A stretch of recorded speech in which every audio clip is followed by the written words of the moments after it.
What's going on YouTube? JT is Reborn here, and welcome back to another edition of my Godzilla comic book reviews. And in this video, we're going to be talking about Starship Godzilla issue number 3. This thing released last month.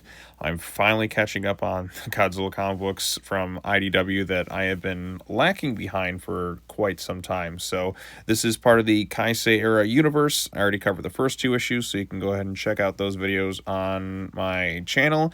And now we'll be talking about this one. So the last we left off, the crew of like the Starship Godzilla, which really is just Mechagodzilla, the Kiryu version, they pilot around space. We're trying to reach their destination to sell this stuff to these buyers. One of the guys, Rohan, and we also had this girl named Ayan. They confronted Ghidorah in space, and we're kind of expanding the cosmic side of this universe. And we also get the Exilians who show up in this thing, and we see that they're the ones who were secretly doing some experiments on some of these different like kaijus.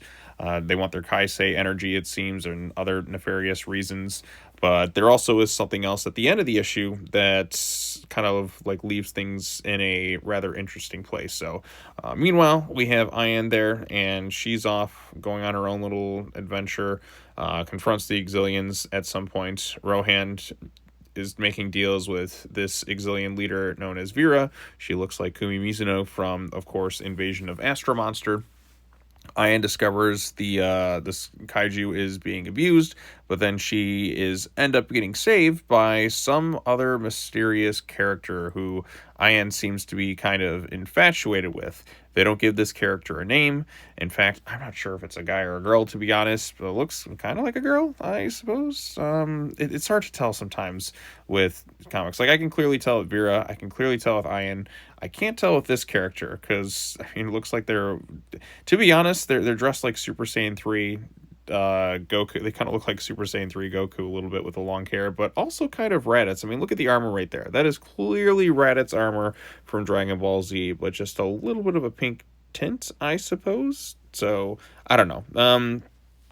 We'll find out more about this character, I'm sure, as the series continues onward. But anyways, some crazy shenanigans happen. Ayan gets saved, gets called cute. We'll talk later. And then this mysterious character disappears, and then she jumps onto Mechagodzilla, and they flee with her grandma and Rohan and all the other people left in their crew. So Rohan, who was doing some nefarious deals, seemingly took out the original captain or whatever the ship.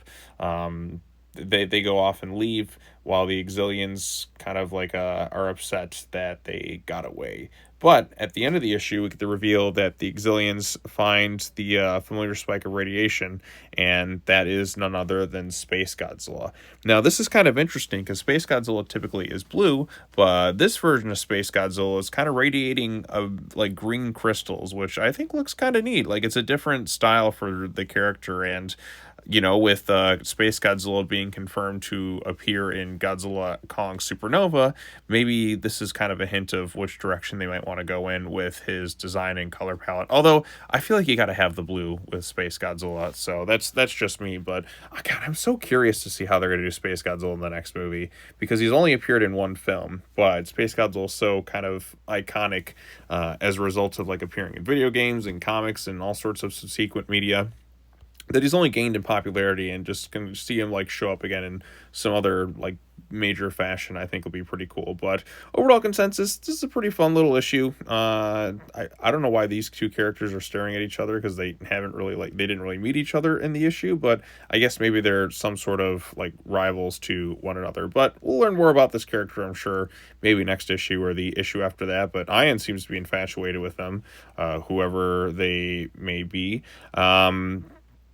And of course, seeing Space Godzilla in this thing I thought was pretty cool, because it seems the Exilians are going to use him for nefarious purposes. But it's also neat to see more of the cosmic side of this Kai-Sei Era universe. And I'm just kind of curious to see how all these titles are going to tie into like one larger story, or maybe they'll just kind of be their own separate things. But we'll see. Maybe they'll cross over into some big event at some point, because we really haven't had this type of storyline in terms of the comic book format for Godzilla, where you have 3 ongoing titles set in a shared continuity.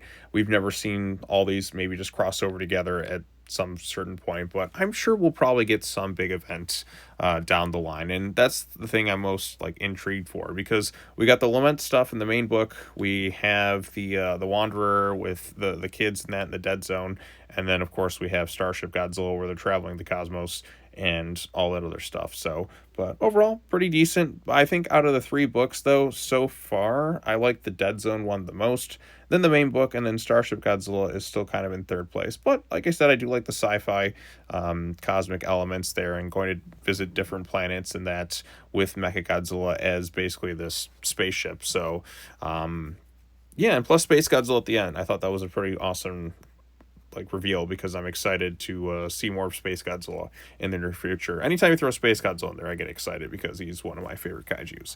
But anyways, what did you think of Starship Godzilla number 3? Let me know your thoughts in the comment section down below. This, of course, was written by Chris Gooch and artist Oliver Ono. Art style is pretty solid throughout. I like some of the character designs, and I like the new look of Space Godzilla because I'm not used to the green. I like the color palette change, at least for the Kai-Sei universe version, because the Kai-Sei energy is just that glowing green stuff.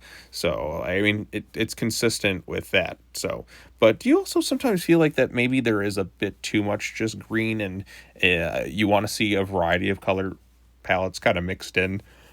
I don't know. That's just my opinion, but I mean, green is the color of the Kai-Sei energy, so it's kind of the main thing right here. But I don't know. Maybe I kind of want to see a few variations of colors with the kaiju firing other things than just green. Although I've always wanted to see Godzilla with the green atomic breath, like in a movie. That's one of the colors I'd love to see. It's like the lightsabers, right? You know, we've gotten different colors. We've gotten blue. We've gotten red, sort of like with a spiral heat ray, kind of orangish. We've had purple. We've had pink. I think it's time for green in a movie. That's just my humble opinion. But anyways, what do you all think? Let me know your thoughts in the comment section down below. Be sure to like this video, share it with your friends, subscribe to the YouTube channel for more content. Hit the bell for notifications, all their fun stuff. I got one more like comic book left to catch up on, and then I should be all set. I know it's a pretty good feeling to finally be all caught up after all this time. But yeah, it's a relief. It's a relief. But anyways, thanks so much for watching. Peace out, everyone.